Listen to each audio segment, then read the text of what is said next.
A widow with triplets was being sold to pay her husband's debt until a silent rancher stood up. The market square buzzed with activity. Horses whinnied and snorted, cattle lowed, and men shouted bids over gnarled tables. But in one shadowed corner, the air tasted of desperation rather than profit. A woman and 3 children were herded onto a raised platform of rough-hewn planks. It was supposed to be a sale, one more stage in the commerce of misery that threaded through this dusty frontier town. Hank Berriman stepped forward, hand clenched into a gauntleted fist. He pointed at the pale, trembling woman. 3 small faces peeked from behind her skirts. She looked too young to be a widow, but death had already claimed her husband. He roared across the crowd. Her husband owed me $1,000, lost it all at the card table, and then dropped dead like a sack of grain. Now she and her spawn are my property. I intend to use her for work until the debt is paid. Sarah held her ground. Her fingers clenched the thin fabric around her children. 1 boy, 2 girls, all under 3, and eyes wide with fear. Her voice cracked as she spoke.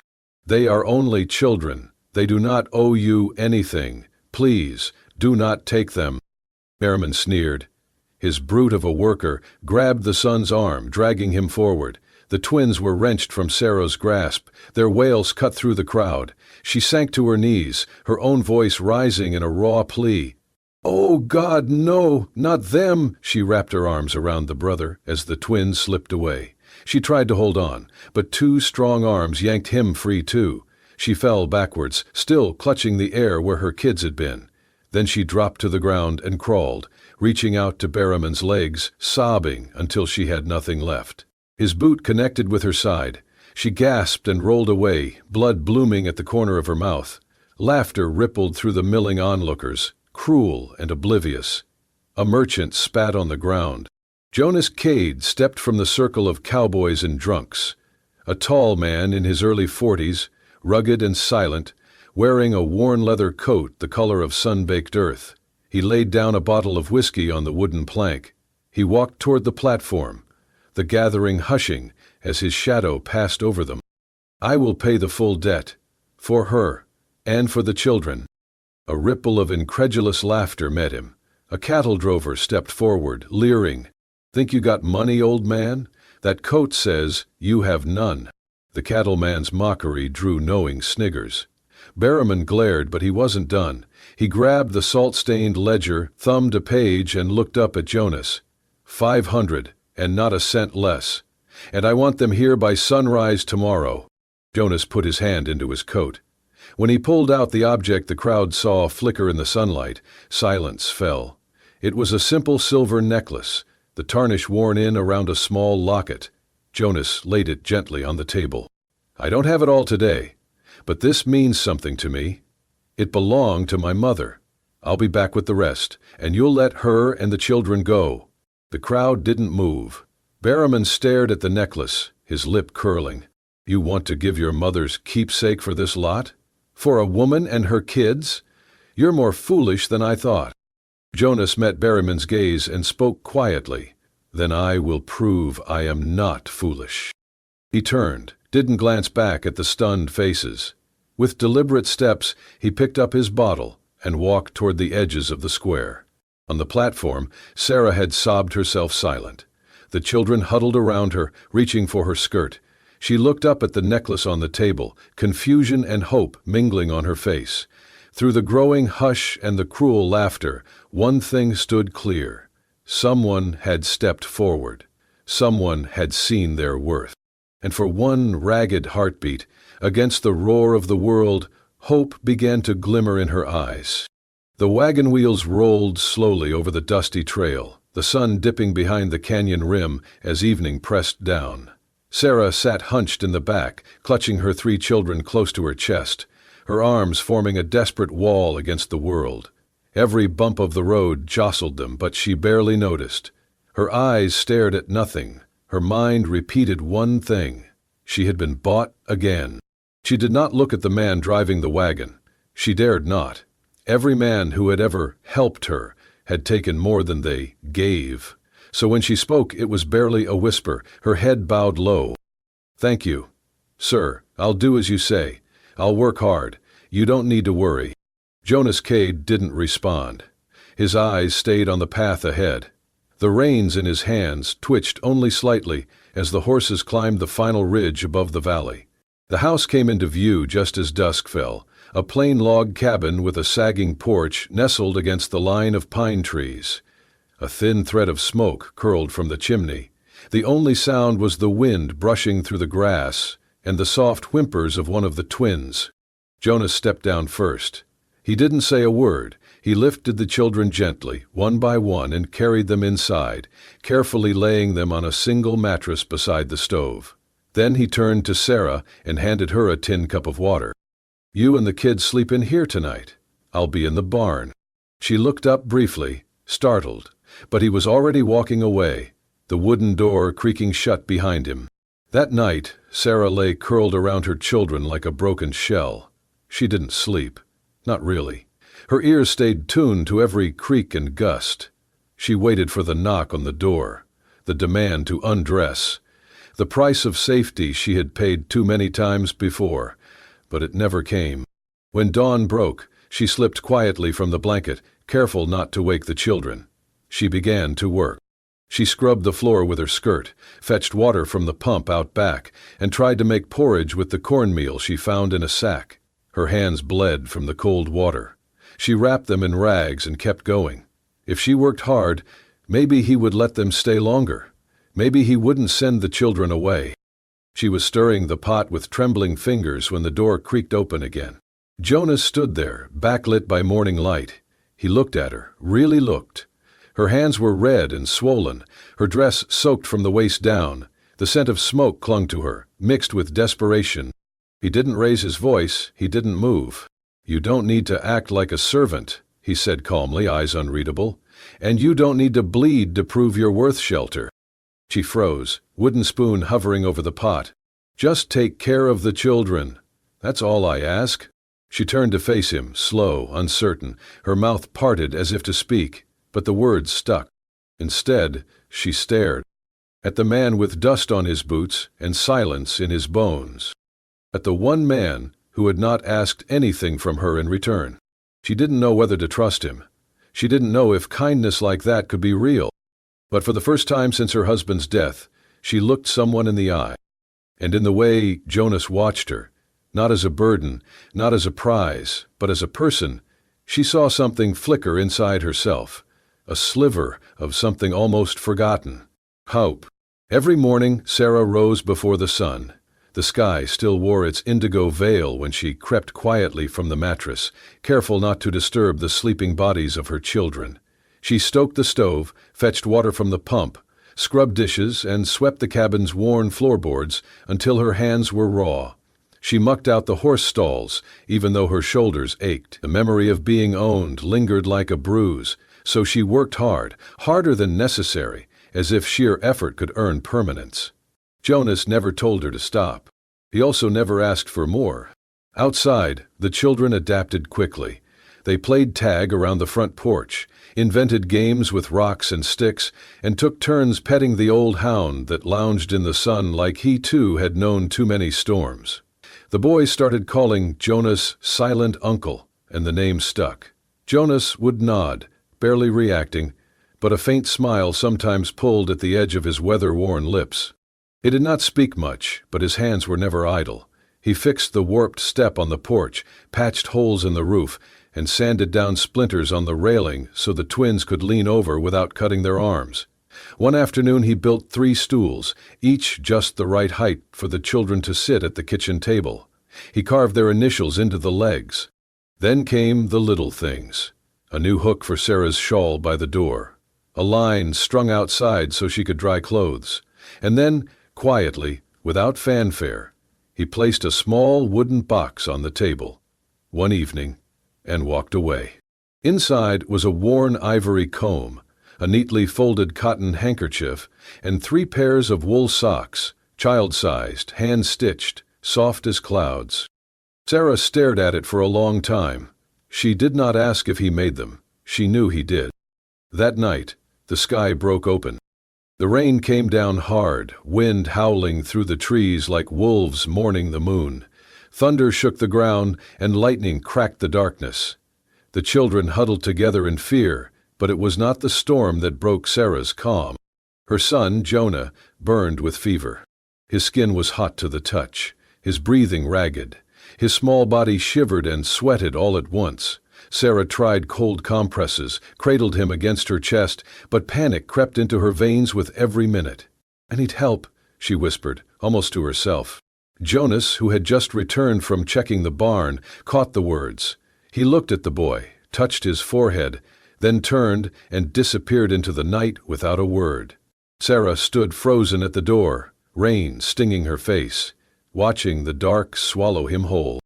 Time dragged, an hour, maybe more. Then, footsteps, a shadow at the edge of the porch. Jonas returned soaked to the bone, his shirt clinging to him like a second skin. In his hands was a bundle of damp herbs tied with twine. He thrust them toward Sarah, water dripping from his hair and fingertips. "Boil these," he said hoarsely. "Wrap the steam in a cloth, press it to his chest, then the forehead. It'll bring him down." She moved without thinking, heart pounding. The cabin filled with the scent of pine and sharp roots. They sat on either side of the child, trading cloths and water, whispering comfort neither one fully believed. The fire crackled low. Morning tiptoed over the mountains. When the sun rose, Jonah's fever had broken.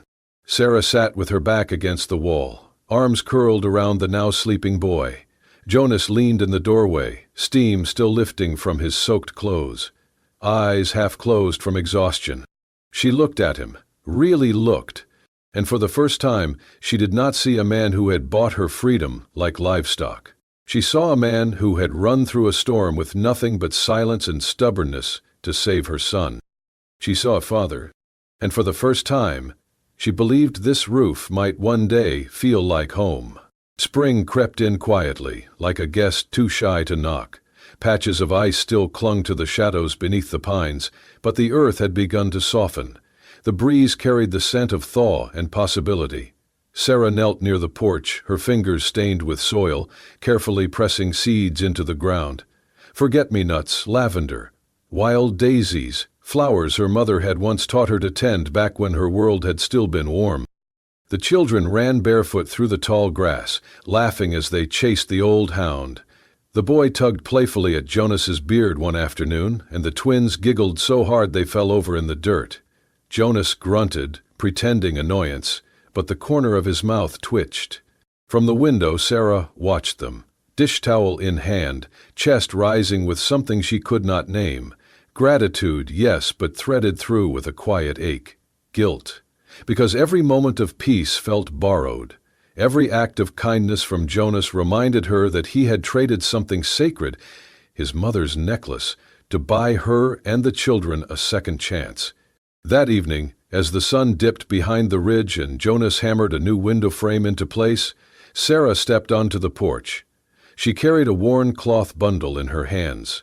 Her fingers trembled as she held it out. "This," she said, eyes fixed on the ground, "was my mother's. A silver hairpin. I have carried it since I was a girl, even when I had no home left to carry it in." She opened the cloth, revealing the delicate pin, shaped like a plum blossom, its edges smoothed by years of holding and heartbreak. "You gave away your mother's necklace for us," she continued, voice low. "I cannot let you bear that alone. Please, use this. Get it back." Jonas looked at the pin, then at her. "No," he said softly, voice rough from years of disuse. "I have my way, and you should keep it. Memories like that should not be spent paying someone else's debts." She did not argue, just nodded and walked back inside, the cloth still clutched in her hands. That night, after the children had fallen asleep, Sarah knelt beside their small mattress and cried, not from sorrow, but from something more overwhelming, to be protected and not expected to repay, to be seen and not owned.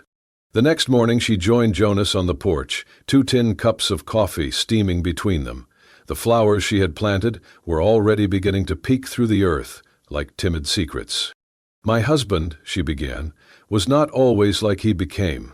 When the mine closed and he lost his job, he lost himself too, drank too much, gambled worse. He told me everything would be fine, until the day the men came knocking. Jonas said nothing, he just listened. Sarah took a breath. He left me a letter, she whispered. Said he had failed us, that there was no way out. I found it the next morning. He'd thrown himself into the river. The silence that followed was not awkward. It was shared, weighted, real. I thought for a long time that it was my fault, Sarah said. That I wasn't strong enough to stop him, that I wasn't worth staying for. But since I've been here, I'm learning something new. Jonas looked out across the green, his fingers tracing the grain of the porch rail. We do not always choose how our story ends, she said, but maybe we can choose what happens next. He nodded once, then turned to her and said quietly, You are the only one here who knows how to grow flowers. Take care of them. She smiled. The tears didn't fall this time, but the warmth that bloomed in her chest felt strong enough to outlast another winter. The necklace had not been reclaimed. Jonas had not gone back to San Rio since the auction. Not to the tavern. Not to Hank Berriman's ranch. And in a town where silence only fed speculation, rumors began to grow like weeds in spring. Stories passed from lips to ears in the saloons and feed stores, that the woman with triplets had been bought but not paid for fully, that Jonas Cade had taken something he had no right to, that Berriman was being made a fool of. Hank did not like being made a fool. He sent Travis. Travis was not a big man, but he had the kind of grin that twisted easy and eyes like broken glass. He had worked for Berriman for years, kept his books, chased his runaways, did things Hank did not like to be associated with in public. When he rode out toward Jonas's land, he carried no badge, no papers, just a cover story and a flask of rye in his saddlebag. Just a trader, he said when Sarah answered the door. Heard you got a fine garden out here. Thought I might trade for herbs, or maybe eggs. Sarah stood in the doorway, her body half blocking the inside of the cabin. She held her youngest child on her hip. We don't trade much, she said cautiously. Travis chuckled, not deterred. That's so. Shame. Real nice place you've got here. Looks like someone's taken good care of it. And of you. Something in his tone made her skin crawl, but she forced a smile, shallow and polite. Jonas was out at the far pasture, mending a fence. Sarah offered Travis a few dried lavender bundles and sent him on his way, with nothing more than a nod. But long after he disappeared over the ridge, her hands would not stop shaking. That night she did not tell Jonas. She told herself she was being paranoid, that maybe he really had come for herbs. But 2 nights later, when she stepped outside to shake crumbs from a cloth, she caught the glint of something near the barn. A figure, a shadow slipping around the side of the feed shed. She clutched the cloth tighter, heart hammering. The children were inside. Jonas was asleep in the barn loft. She crept toward the shed, but before she could call out, the figure vanished into the trees. In the morning, Jonas found the knife. It was wedged into one of the porch posts, deep and deliberate. Not rusted, not forgotten. The blade was thin, cruel-looking, with a carved bone handle, the kind used by men who meant business. Jonas pulled it free, turning it slowly in his calloused hands, his jaw set. His face gave nothing away. Sarah stood behind him, holding the screen door half open. I saw someone, she confessed softly. 2 nights ago, near the shed, I thought. I didn't want to worry you. Jonas nodded once, then turned and walked into the barn. She followed. Inside, she found him kneeling beside an old cedar trunk. He opened it, brushed aside a folded Union jacket and a pair of worn boots. Beneath them lay a long case, wrapped in oilskin. A rifle. He pulled it free, sat down on the bench, and began to clean it with slow, precise movements, oiling the chamber, inspecting the sight, running cloth through the barrel. Sarah watched in silence, hands folded tightly. I thought you didn't keep guns, she said quietly. Jonas did not look up. I do not use them unless I have to. She stepped closer, her voice softer. You were a soldier? He nodded. A long time ago. I use this to do things I wish I could forget." He paused, then added almost to himself, "But I kept it, in case I ever needed to protect something worth keeping." He placed the rifle gently on the table, staring at it for a long moment. Then, with hands that shook just slightly, he set it down again. "I used to carry it to kill," he said. "Now I carry it to protect." Outside, a crow called from the edge of the woods. Inside, Sarah reached for his hand and did not let go. The wind came first, long, low gusts that bent the trees and rattled the porch boards. The night sky had turned the color of slate, thick with clouds that swallowed the stars. Jonas had been stacking the last of the firewood when the first crack of thunder rolled across the valley. Inside, the children were already asleep, bundled together like puppies in the warmth of quilts Sarah had stitched from scraps. But she herself could not rest. She stood barefoot on the porch, arms wrapped around her chest, watching the wind toss the treetops like angry waves. Her nightgown clung to her legs, and her hair danced in wild tendrils around her face. She should have gone back inside, but something in her refused to turn away from the storm. Behind her, the door creaked open. Jonas stepped out, a heavy coat in one hand. He said nothing, just draped it around her shoulders.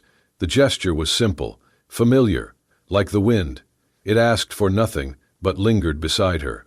For a long time they stood in silence. Then, quietly, she asked, "You're leaving tomorrow, aren't you? To get the necklace back?" He nodded. Sarah looked down at the coat's fraying cuffs. "You've done so much already." "I made a promise," he said. She turned toward him, eyes shining from the dim light inside. Her voice shook, but not from the cold. "Why?" she asked. "Why do all this? You do not owe me anything, not a single thing." Jonas looked past her, out into the woods that stretched far beyond the cabin, his expression shadowed by something older than the wind. "When I was about 10, he said, voice low and steady, "my mother got sick. We had nothing, no doctor, no money, no help. The man who owned the land we worked, he told us to leave, said he would not waste medicine on someone who could not earn their keep." Sarah's breath caught. Jonas continued, "I carried her out of the house myself. She died the next morning, in the dirt, alone. I buried her with my bare hands beneath a willow tree, and I knelt there in the mud, crying like a child, because I was one." He finally looked at Sarah. "I told myself that day, if I ever saw someone like her again, someone left to die because the world did not care, I would not walk away." The wind howled between them, but it felt quiet. "I could not save her," he said, "but this time I was not going to stand still." Sarah's eyes filled with tears. She stepped closer, not with urgency, but with certainty. She reached out, her hand finding his, small and trembling. She did not speak right away. Then softly, "You saved me." Jonas looked down at her hand wrapped around his. He gave the slightest nod. "I tried," he whispered. And in that moment, beneath the storm-heavy sky, the scent of wet earth thick in the air, the silence between them no longer felt like distance. It felt like trust, like a vow that did not need to be spoken. The morning Jonas left, the sky was bruised with gray. He saddled his horse before the children woke and packed only what he needed, water, dried meat, and a map, folded tight in his coat pocket. Sarah stood on the porch, the triplets huddled around her skirts, watching in silence. He did not say much, just a small nod and 2 days, maybe 3. And then he was gone. The trail stretched long and hard, winding through the ghostlands of the old mining country. He passed ravines he once crawled through in his youth, battlefields turned silent, and cabins rotting into the hillsides.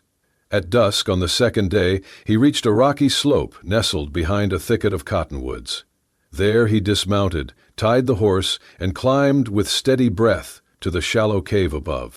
The rock still bore the marks of the war, scorch, soot, blood, long since dried into legend. Jonas knelt beside the stone slab near the back of the cave and began to dig. By nightfall, his hands were raw, but the box was free. It was cedar, bound with iron nails. Inside were 4 rough silver bars, dull but heavy, the last of his war pay, hidden away when he could not spend it and could not bear to lose it. He had always thought he would die before using it, but now he would spend it all.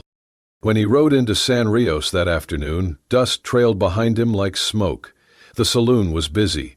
Laughter and boots scraped against floorboards worn thin. Hank Berriman sat in his usual corner, whiskey in hand, eyes narrowing the second Jonas entered. Jonas walked straight to his table, unwrapped the cloth bundle from his saddlebag, and laid the silver down on the wooden table. The room quieted. "For the necklace," Jonas said, "and for the freedom you think you bought." Hank stared at the bars, then at Jonas. "Silver's silver, but it ain't enough. I set a price, you remember it." Jonas did not blink. "You set a trap, but I do not bargain with men who take children to prove a point." Hank leaned forward, sneering. "She was mine to claim." "No," Jonas said. His voice was calm, but it held steel. "She was a mother trying to survive, and now she is free. I came to make sure there is no question about that." Hank laughed, a dry, ugly sound. "You think honor buys you the right to speak like that?" "No," Jonas said again. "But this does." He tapped the silver. Then he stood taller. "You cannot buy honor, Hank, but I just paid for my soul." The saloon was silent. No one laughed now. Hank looked at the silver again. Greed flickered behind his eyes.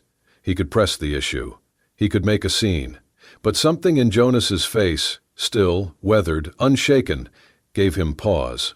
"Take your necklace," Hank said finally, tossing the small bundle across the table, "and get out of my town." Jonas caught it in one hand. He did not smile. He simply turned and walked out, the door swinging closed behind him. The ride back felt lighter. The silver was gone. But what he carried now, wrapped tight in cloth, pressed against his chest, was far more valuable. He rode hard, eager to get home before the next storm. And when the cabin came into view, lit by a small fire in the window, Jonas's hands trembled slightly. But his eyes were bright. Spring came quietly that year, not with sudden green, but with gentle hints, patches of wild flowers pushing through the thawing soil, birds returning to the trees, and the slow, steady laughter of children echoing across the valley. The cabin, once a place of shadows and silence, had become something more, a home. Sarah had planted flowers along the porch rail, lavender, forget-me-nots, and yellow daisies that caught the sun like coins. She often sat there, watching her children chase the old dog through the grass, their laughter wild and free. Inside, the house smelled of bread and soap, of mornings begun with purpose and evenings spent in peace. One morning, Sarah sat by the window with her journal, the triplets still asleep in their corner room. She held the necklace Jonas had returned from San Rios, the one he had given up for her freedom, now resting in her palm like a piece of the past made whole. She wrote slowly, carefully. "He once let go of his mother's necklace to save me and my children. If, one day, he chooses to place it on my wrist, I will wear it until the day I die, not as a debt, but as a vow." That afternoon, Jonas walked with her into the fields behind the cabin. The earth was soft beneath their boots, and yellow mustard flowers blanketed the hill like sunlight woven into silk. He had brought no suit, no script, no preacher, just himself, the quiet man she had come to love, steady, scarred, and deeply kind. They stood together beneath the open sky, the triplets fidgeting with wildflower crowns, giggling as they picked petals from their bouquets. Sarah wore a pale blue dress she had sewn herself, the same one she had worn on her first day of freedom. Jonas wore the old coat patched at the elbow, but with a new clasp she had stitched for him from leather scraps. He took her hands. For a moment he said nothing. Then, slowly, he reached into his pocket. Out came the necklace, the silver one, old and worn, but now polished and glinting in the afternoon light. But something was different. On the back of the pendant, where once was only tarnish, new letters had been engraved. Sarah, chosen by the heart. Her eyes filled instantly. Jonas cleared his throat, but his voice stayed firm. This was my mother's. I gave it up once to save you. Now, I want it to be yours, not because I owe you anything, but because I choose you. I choose you every day." She held out her hand, and he fastened the chain around her wrist. It fit perfectly. There was no priest, only the blue sky and the rustle of wind through the flowers. But that day, with 3 children dancing around them and a dog chasing butterflies, Sarah became his wife, not through law, but through love. They shared bread and dried peaches, laughed with neighbors who had wandered up the hill after hearing the news, and watched the sun begin to dip low behind the distant ridge. That night, in the quiet after the children had fallen asleep, Sarah lay with her head against Jonas's chest, her fingers tracing circles over the buttons of his shirt. "Do you remember the first thing I called you?" she whispered. He nodded, smiling faintly. "Master." She smiled back, her voice soft but strong. "I'm not anyone's property anymore. Not a man's, not a debt's. I'm a woman you chose, and I choose you." Jonas closed his eyes, arms pulling her closer. The fire crackled nearby. The world was quiet outside their walls. And as spring crept over the land, turning old wounds into wildflowers, 2 people who had been lost in grief found that they were no longer just survivors. They were home. In a world where a woman could be sold like cattle and a child's cry was silenced by debt, one man stood up, not to own, but to honor. And one woman, broken by betrayal and loss, found that love was not owed, it was chosen. This was not a tale of rescue. It was the story of redemption earned, of dignity restored, and of a family born not from blood, but from courage. If this story moved you, if it reminded you that the heart still knows how to choose, even after it's been bruised, then please like, share, and subscribe to Wild West Love Stories, where every story reminds us that, even in the dust and danger of the old frontier, love still had the final word.